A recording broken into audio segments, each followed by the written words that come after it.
कहते हैं कि ईंट का जवाब पत्थर से देना चाहिए, लेकिन भारत ने कहा नहीं, हम हथौड़े का इस्तेमाल करेंगे और इनकी ईंट और अकड़ दोनों चूर कर देंगे। ये जो नारे लगाए थे इंडिया के खिलाफ उन्होंने, और हसीना वाजिद को कहा था कि ये इंडिया की पपेट है, और बहुत कुछ बांग्लादेश के अंदर हुआ। आज वही लोग सर पटक के रो रहे हैं कि अगर हमें वीज़ा ना मिला तो हम इलाज कहाँ से कराएंगे, हम अपना कारोबार कैसे करेंगे। बहुत से बांग्लादेशी सड़क पे आ जाएंगे, और ये इंडिया की बहुत बड़ी विक्ट्री भी है कि शेख हसीना को वापस बांग्लादेश भेजना पड़ेगा, वरना आपके और हमारे रिश्ते अच्छे नहीं हो सकते। अच्छा, अगर भारत ये कह दे कि नहीं करवाने तुमसे रिश्ते अच्छे, तुम्हें जो उखाड़ना उखाड़ लो, तो बांग्लादेश क्या कर लेगा? अब जो है बांग्लादेश के ऊपर हंटर चल रहे हैं। भारत अब हंटर चला रहा है बांग्लादेश के ऊपर, एक के बाद एक करके। पहली बात तो ऑब्वियस ही है, जवाबदेही नहीं है बांग्लादेश में। बांग्लादेश में कोई जवाब, पहले कम से कम शेख हसीना एक स्टेबल लीडर थी, अब तो उनका वापसी कोई नामुमकिन ही है कि वो उनकी वापसी हो या उनकी पार्टी की भी वापसी हो पाए। अवामी लीग की बिल्कुल नहीं लग रहा है। हाँ, ये हो सकता है अवामी लीग में बिल्कुल ऐसी लीडरशिप ले आई है जिनका शेख हसीना से बिल्कुल ही कोई वास्ता ना हो, एकदम न्यू लीडरशिप जबरदस्ती इंजेक्ट कर दी जाए तो कुछ हो सकता है, वरना नहीं। अब जो पुराने प्रोजेक्ट थे, पुराने प्रोजेक्ट क्या थे, बल्कि भारत ने एक तरीके से गोद ले रखा था बांग्लादेश को। भारत बिजली, पानी, डीजल, ये वो दुनिया, दवा दारू, सब चीज़ जो है यहाँ सप्लाई करता था। ऑब्वियसली बेचते भी थे, पैसे भी आते थे, सब कुछ था, लेकिन इंडिया ने गोद ले रखा था। मैं इसलिए कह रहा हूँ कि अगर इंडिया यहाँ पे साथ इनका छोड़ दे तो इनकी पूरी जो है हालत पाकिस्तान से भी बदतर हो जाए। इतना ज़्यादा बांग्लादेश की डिपेंडेंसी इंडिया के ऊपर है।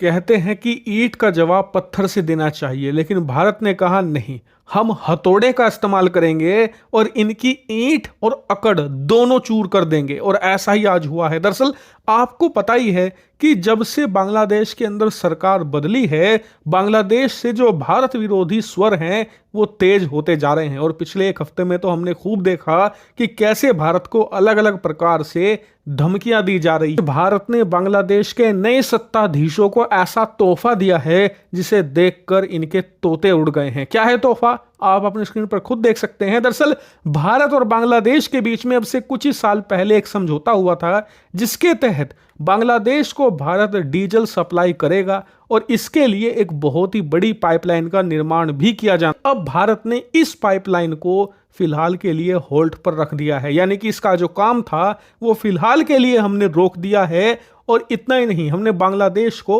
विनम्रता पूर्वक कह दिया है कि देखिए, हम फिलहाल इस पर काम नहीं करने वाले और इसका कारण आप ही हैं। ये जो नारे लगाए थे इंडिया के खिलाफ उन्होंने, और हसीना वाजिद को कहा था कि ये इंडिया की पपेट है, और बहुत कुछ बांग्लादेश के अंदर हुआ। आज वही लोग सर पटक के रो रहे हैं कि अगर हमें वीज़ा ना मिला तो हम इलाज कहाँ से कराएंगे, हम अपना कारोबार कैसे करेंगे। बहुत से बांग्लादेशी सड़क पे आ जाएंगे, और ये इंडिया की बहुत बड़ी विक्ट्री भी है कि पाकिस्तान की मार्केट की बात करें, बांग्लादेश की करें, इंडिया की बहुत बड़ी मार्केट है।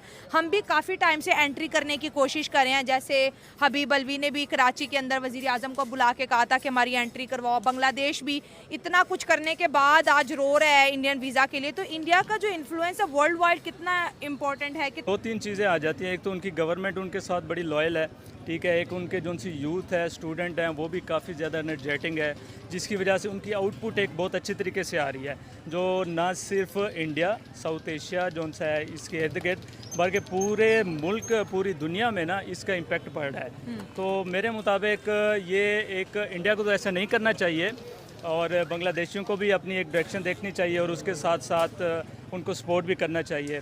और एज अ मुस्लिम हम आपके साथ काम करें क्यों? मान लीजिए हमने ये पाइपलाइन तैयार कर दी, इसमें पैसा खूब लगा दिया, लेकिन आपने कहा कि जी हम तो तेल ही नहीं लेंगे आपसे, तो हमारे तो कई $100 मिलियन मिट्टी हो जाएंगे। और इसीलिए हम अपने पैसे बर्बाद क्यों करें ऐसे देश पर जो हमारा एहसान मानना तो छोड़िए, उल्टा हम पर गलत इल्ज़ाम लगा रहा है। इसीलिए हमने फिलहाल के लिए काम रोक दिया है। और रिपोर्ट तो ये भी है कि अभी भारत सरकार बांग्लादेश में जितने भी प्रोजेक्ट चलाए जा रहे हैं उन सबको रिव्यू कर रही है।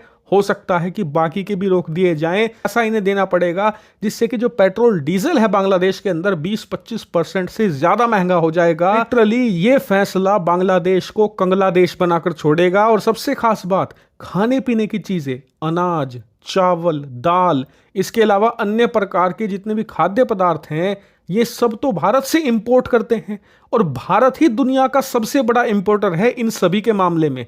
ऐसे में भारत के अलावा इनके पास ऑप्शन ही कुछ नहीं है, इनकी आबादी बहुत ज्यादा है। ये देखें 1971-72 ये पुरानी बातें हैं और हमें आगे ग्रो अप करना चाहिए। ये तो बात ठीक है, है, रिलेशन यूथ बेहतर है, करने हम चाहिए। यूथ हैं, आप देखें अब हम कब तक इन चीज़ों को नोट करेंगे और इन चीज़ों के बलबूते पे बैठे रहेंगे। पाकिस्तान आर्मी है, आप देखें उस वक्त की आर्मी और अब की आर्मी में बड़ा फ़र्क है। क्या फर्क है? अब हमारी वर्दी आर्मी के रंग चेंज हुए होंगे। टॉप 5 जो सी बिगेस्ट आर्मी में आती है, टॉप 5 में नहीं, टॉप 10 में आती है। टॉप 10 में आती है, एटलीस्ट आती तो है। अगर आपको बांग्लादेश की आर्मी का क्या नंबर है? बांग्लादेश टॉप 10 में नहीं है, हम बस टॉप 10 इसी तरह किसी पॉइंट पे तो हम पाकिस्तान उनसे ज़्यादा है ना। हाँ। तो इस चीज़ को आप देख के मेरे ख्याल में उनको इंडिया की मुझे रोटी दे दो, वो और ज़्यादा कह रहे हैं यार कुछ बेहतर कर दो, कुछ बेहतर। उन सोलर में हमसे आगे चला गया, एनर्जी में चला गया, फिल्म इंडस्ट्री में चला गया, तालीम में चला गया, आईटी में आगे हमसे चला गया। अमेज़ोन यहाँ एक दफ्तर बना था हमारे पाकिस्तानियों ने, वो उसके साथ हाल किया ना, उन्होंने उठा के चुके अमेज़ोन इंडिया में मेन हेड ब्रांच उनके अमेज़ोन के उधर बन गई। जितने इंडिया के ऊपर जितनी मर्जी बात कर ले, 100 शो कर ले, बात खत्म नहीं होगी। देखिए यही तो चीज़ है ना, इंडिया की तरक्की इतनी कर ली, उनका अंबानी है वो घूम रहा है और इतना अरबों डॉलर वो अपने मुल्क नहीं हो सकते। अच्छा, अगर भारत ये कह दे कि नहीं करवाने तुमसे रिश्ते अच्छे, तुम्हें जो उखाड़ना है उखाड़ लो, तो बांग्लादेश क्या कर लेगा? बांग्लादेश के ऊपर एक मुहावरा फिट जाता है दोस्तों, छोटा मुंह बड़ी बात। इतना बिलांद भर का देश है, बिलांद तो इतना होता है 1/3 बिलांद का है, और बातें इतनी बड़ी बड़ी दोस्तों। वही पाकिस्तानी खून है ना, थोड़ा सा पहले पाकिस्तानी थे ये लोग, वही लाहौरी खून है इनका कि बड़ी बड़ी। मालदीव्स अपनी नाक से लकीरें खींच रहा है। आप चाहते हो आपके साथ ऐसा करें हम? आप चाहते हो नल बंद कर दें? क्यों मार खाने वाले काम कर रहे हो यार? क्यों ऐसा है कि भारत को फिर थोड़ी सी तिरछी नजर से देखना पड़े? क्यों छोटे मुंह बड़ी बात? आपको बात पता है, मुझे बांग्लादेशी साइकोलॉजी बहुत पहले ये कहता है ना कि आप समझ नहीं पाए हमारी साइकोलॉजी, भाड़ में गई तुम्हारी 2 कौड़ी की साइकोलॉजी। जूते के यार हैं, दे आर ऑल्सो पाकिस्तानीज, इनको ठोको। मैं बता रहा हूं आपको। अब देखो इशू क्या हुआ है। हमारा देश बड़ा इंपॉर्टेंट है, जैसे पाकिस्तानियों को गलतफहमी है। मैं तुम्हें एक छोटी सी बात बताता हूं, तुम्हारा देश इंपॉर्टेंट नहीं है। आज की तारीख में कौन सा देश इंपॉर्टेंट होता है? या तो उसके पास पैसे हो या उसका जियोपॉलिटिकल इंपॉर्टेंस हो। तुम्हारा पाकिस्तान की तरह जियोपॉलिटिकल इंपॉर्टेंस है। बीएनपी एक पार्टी जो पिछले 10-15 साल से ऑपोजिशन में रही है, यूएस बीएनपी में क्यों इतना इंटरेस्ट ले रहा है? कभी सोचा है? क्यों इंटरेस्ट ले रहा है? यूके क्यों इंटरेस्ट? तुम्हारे पास है क्या ऐसा? मैं बांग्लादेश होना चाहता है। तुम क्या सोच रहे हो? तुम बहुत तीसमार खान हो, तुम्हारे कोई एक्सपोर्ट्स हैं इतने 100, 200, 300 अरब के एक्सपोर्ट्स हैं, तुम्हारा बहुत बड़ा कोई मार्केट है, तुम्हारी कोई बहुत बड़ी, तुम सॉफ्टवेयर बनाते हो, आर्टिफिशियल इंटेलिजेंस में कुछ करते हो। बांग्लादेश को मीठी गोली नहीं बल्कि लंबे लंबे इंजेक्शन लगाए जा रहे हैं। लंबे लंबे इंजेक्शन जो है वो बांग्लादेश को भारत आज लगा रहा है उसकी गलतियों के चलते। क्योंकि हमने देखा है जब कोई आपे से बाहर आ जाए, पागल कुत्ता काट ले, इस प्रकार की चीज़ें जब हो जाए तो फिर आप उसको मीठी दवाई और ये और वो नहीं, उससे बात बनती। फिर आपको सीधे जो है उसके इलाज ही करना पड़ता है। वही आज भारत जो है वो करता हुआ नज़र आ रहा है। आप देखो बांग्लादेशी भूखों मर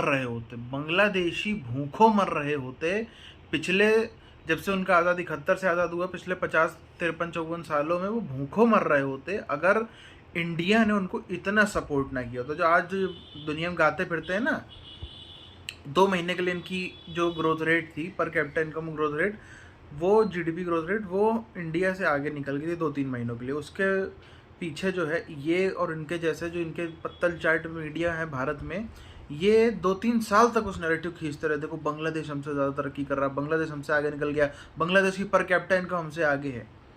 2-3 महीने के लिए भाई कुछ कारण थे जिसकी वजह से 2-3 महीने के लिए हो गया, लेकिन यहाँ के पत्तल चाटी मीडिया ने और वहाँ वालों ने खूब दुनिया में गाना गाया। इसके पीछे बहुत बड़ा कारण है इंडिया इनको बिजली ना दे, इंडिया इनको पानी ना दे। इनको जो पानी, आप देखो इनका पूरा टोटल पानी इंडिया से जाता है।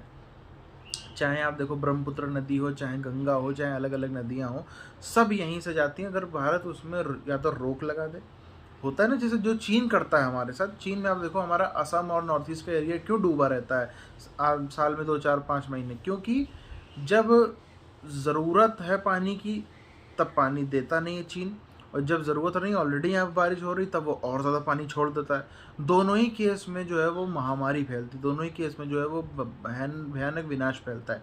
भारत भी ये कर सकता है, भारत आज भी ये कर सकता है। भारत यदि जो है सिर्फ त्रिपुरा में एक डैम हमने खोला था तो इनकी लाखों की आबादी जो है वो अफेक्ट हो गई अब से 10 दिन पहले। इंडिया जो है, पहले तो इंडिया ने कोई इतने इनके साइड्स पर इतने डैम्स बनाए भी नहीं, ये भी बात सच है कि इनके बॉर्डर एरिया पर इतने डैम्स बनाए जैसे हम पाकिस्तान पर बना रहे हैं, पिछले 5-6 सालों से पाकिस्तान पर हम लोग कर रहे हैं, वो यहाँ पे किया नहीं। क्योंकि एक मान लिया था भारत ने कि भाई यहाँ तो शेख हसीना को कुछ हो ही नहीं सकता, अगर और कोई है ही नहीं, यही एक ऑपोजिशन है, यही लीडर है, ये सब कुछ है। लेकिन वो अचानक से वो पेड़ गिर गया, हैवी पेड़ गिरा, और हैवी पेड़ गिरने के बाद जो है तबाही भी काफ़ी मची।